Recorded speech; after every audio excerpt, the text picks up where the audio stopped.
Unidad 3. Tipos de silo y construcción. En la unidad anterior vimos las especies forrajeras que pueden usarse para ensilar. Vimos algunas características del sorgo forrajero, así como también la época de siembra. ¿Qué es un silo?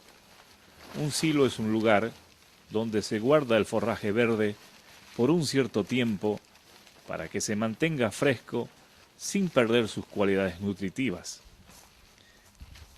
Ahora hablemos de los diferentes tipos de silos. Silo tipo montón. Este es el llamado silo tipo montón.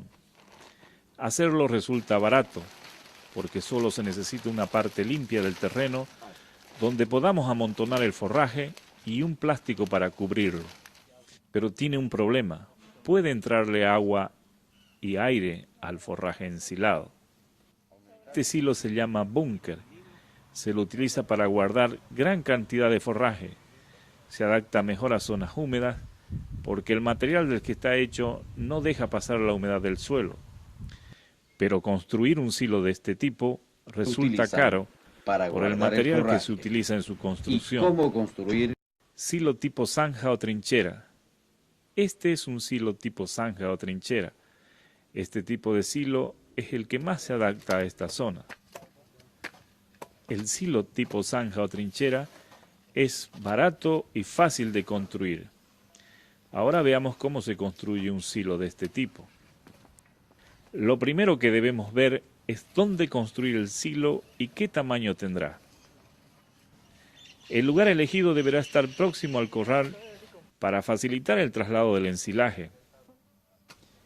Es importante que sea un lugar alto para evitar la entrada del agua al silo cuando llueve. Esta es una buena ubicación para construir el silo. Veamos ahora el tamaño del silo. En principio, por decir, el silo tiene que estar dimensionado en función al rendimiento estimable que tengamos de nuestra producción. Por decir, si el sorgo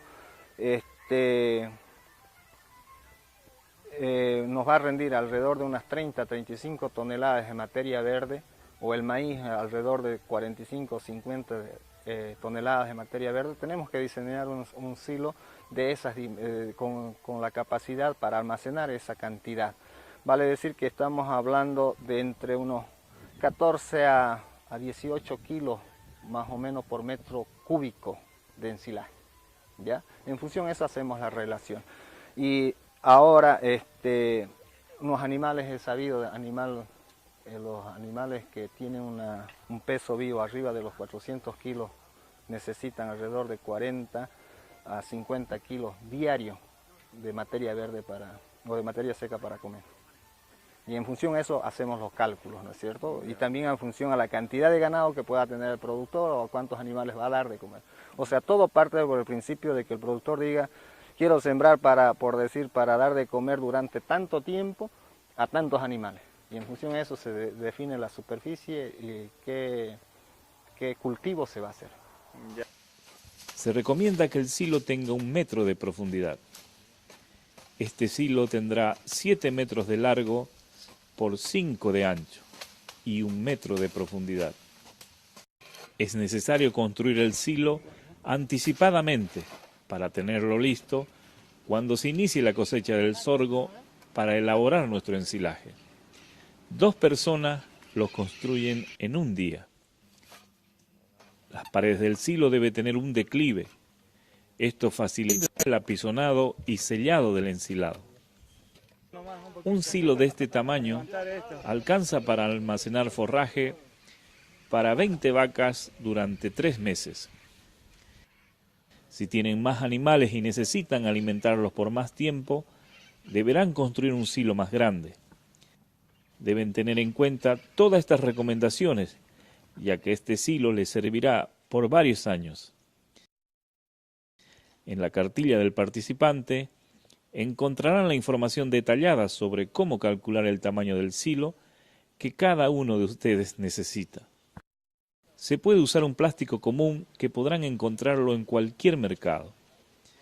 El plástico no deja que la tierra y el aire contaminen el forraje, Evita que el ensilaje se pudra y que la humedad del suelo pase al forraje ensilado.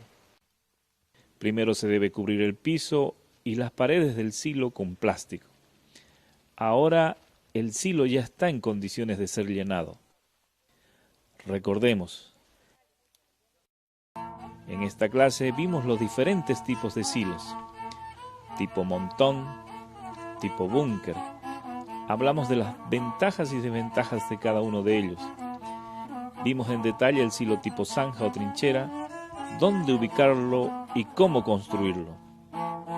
En la siguiente unidad veremos cuándo cosechar el sorgo para ensilar y cómo hacer su propio ensilaje. Ahora conversemos con el capacitador.